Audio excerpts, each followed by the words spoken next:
The word orchestra. What comes to your mind when you hear the word orchestra? Let's imagine ourselves sitting in a recital, listening to the Symphony No. 40 by Mozart. Can you picture the arms of the conductor gracefully and romantically swaying through the air? Can you hear the harmonized and sweetly flowing melodies conducted by the conductor? Well, no, that is not the case for me. Here's another conductor in our school who manages to turn an orchestra into a boot camp. I play clarinet in my school orchestra, and I remember the first time entering the school music room. Filled with excitement and expectations that I had actually made it to one of the most prestigious high school orchestras, I was ecstatic.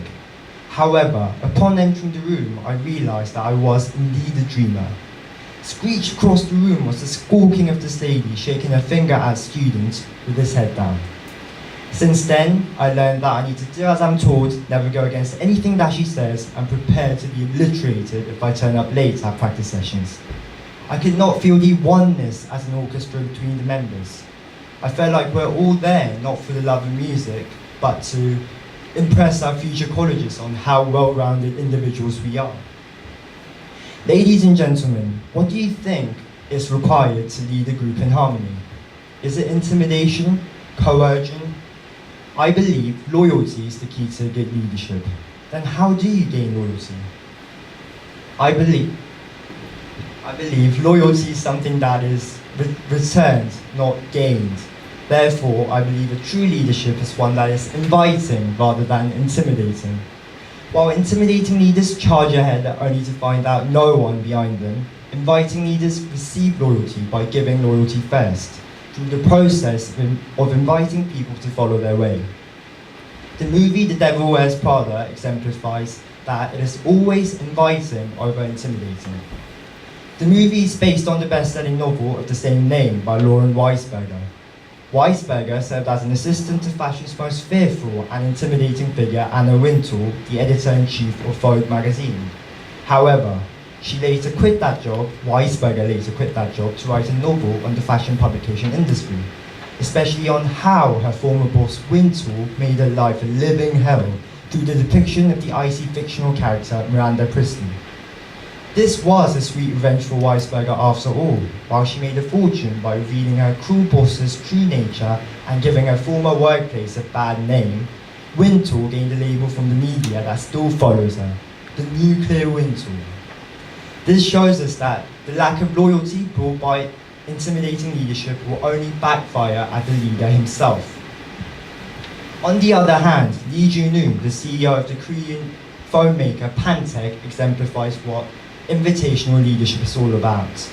Recently, Pantech hit rock bottom as it faces bankruptcy with $475 million debt. One would normally expect the employees of such a firm to quickly bail until it's too late. However, surprisingly, rather than fleeing from the ship, the employees are doing all they can to revive the sinking ship that is Pantech. A strange spectacle occurred last week on the Pantech web forum when an employee suggested that all employees set out as salesmen to sell their products. They also protested at SK Telecom, Korea's largest mobile carrier, to buy their products. These loyal acts come from the employees after the CEO, Lee Junoo, tearfully appealed to mobile carriers to buy their products at a press conference in front of the nation. This shows us that although the Pantech saga has not yet reached a happy ever after ending, with the help from its loyal employees, the future seems brighter for them. The Pantech example shows us that inviting acts from a true leader can elicit loyalty from followers and weather the hard times. However, I am aware that some people out there may say, but there are intimidating but successful leaders. Yes, point scored, I agree. Both my orchestra conductor and Anna Wintour are two very successful leaders. The former had his orchestra win many awards, and the latter is a hugely successful businessman. However, just because you are successful for now doesn't mean you are going to be like that forever. There are going to be times where you have to face difficulties throughout your career. There are going to be obstacles throughout your career. There are going to be times where you have to get help from the people around you. But will there be support for the people that they work with? Or will you get the cold shoulder? People go through hardships and even do more than expected for inviting leaders. What kind of leader are you aspiring to be? An intimidating one or an inviting one? You may achieve a certain point of success through intimidating means, but remember, good times never last. Thank you. This is the end of speech, and judges can ask questions. As a leader, what would you advise your orchestra conductor? Give her an advice that you couldn't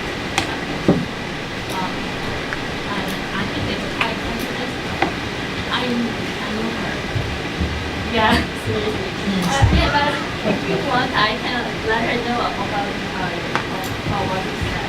You think about her, but give her weird advice. I hope this doesn't really get into her ears, because I would be socially guillotined. But if I had the chance to give her advice, a piece of advice, I'd say that it's not really difficult to be nice. It's not really bad to be nice. Sometimes people do more than, people do better when they're in a friendly environment and when they feel more secure. And I like to tell her that this idea of intimidating leadership is very thin veneer, and under that thin veneer lurks some poor behavior which really discourages people to bring out the best in themselves. And I hope you don't tell her about this.